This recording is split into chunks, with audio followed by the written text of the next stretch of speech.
Hi, Shirley here, and today I'm going to talk about Ascension symptoms. This is a requested video, and so you may request videos here in the comments. You may turn to my Instagram page and DM me, and I do try, even if not immediately, I do try to answer your requests.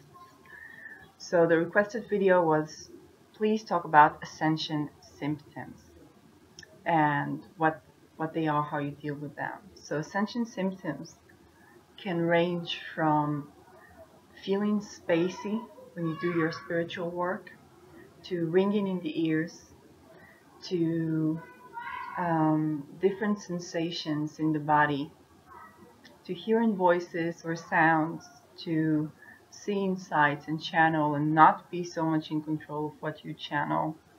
I'd include psychic attacks as well.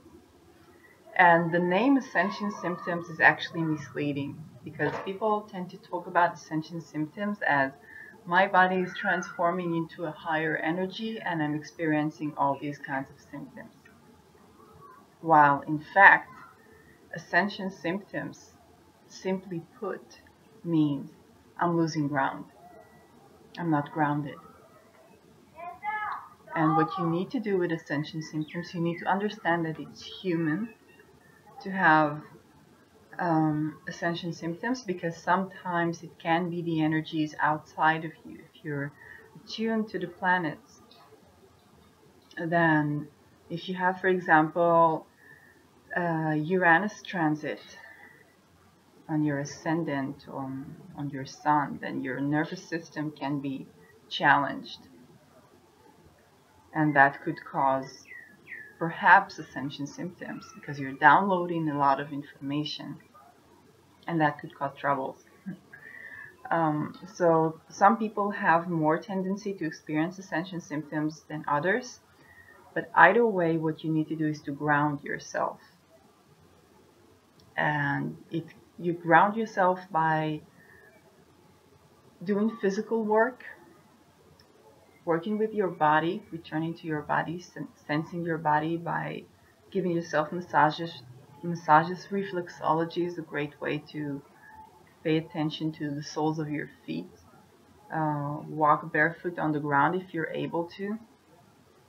That's something that's very good. Use crystals that are grounded, but make sure they're purified. And I have a video about grounding crystals. You can scroll back in my videos. I have a video about grounding crystals and what crystals to use. But you mentally need to understand that Ascension symptoms does not necessarily mean, oh, I'm being enlightened right now.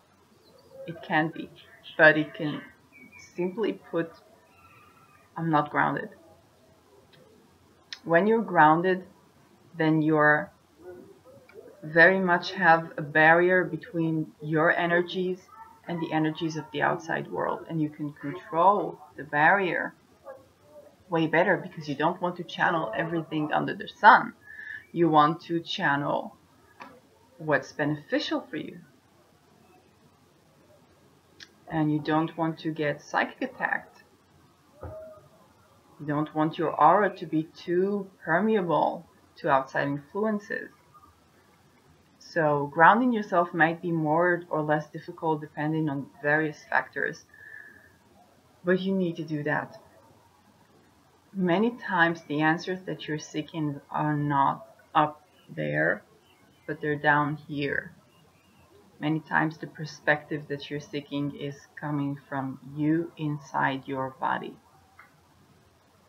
In Chinese medicine, you have the idea of the heart or the body holding place for consciousness or the mind, for Shen. And the body has to be in good shape to hold Shen, otherwise Shen escapes the body. So the spirit or the consciousness will not stay when the body is not well preserved. And so you need to ground yourself in the body. You need to take care of your body. You need to eat well. You need to exercise well. You need to massage yourself. You need to pleasure yourself. And be mindful of what you pleasure yourself to, so that your body can hold Shen. Your body can hold your consciousness. And from that vantage point, then you can channel in a way that's far clearer. So having ascension symptoms is very much like having an ailment, any sort of ailment, because it brings your attention to something in you that needs to change. So having ascension symptoms basically mean you need.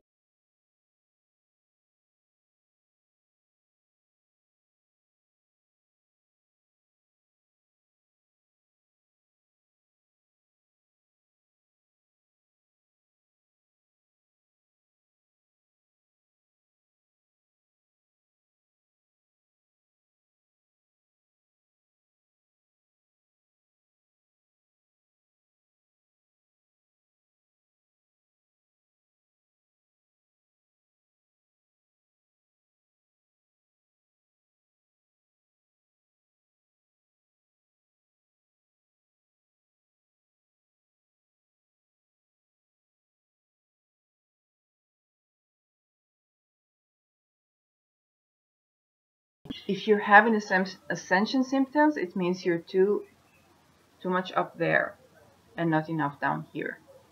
So it doesn't matter what your life journey is, you may be having too big of a jump right now.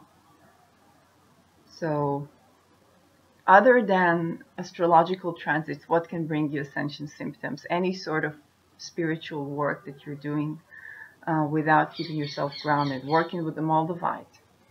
My personal experience working with the Moldavite, and some people advise you to work with the Moldavite and just keep holding it, just keep letting it do its work. This is one approach, and there are many ways leading to Rome. My approach is to work tenderly and to have an enlightenment process and progress that is slow and steady, so that you can keep the results and not get traumatized by your enlightenment process. So yeah, that's what I have to say about ascension symptoms. If you have any videos you would like to request from me, please comment in the comments below, and I'll keep coming up with new videos answering your questions as well.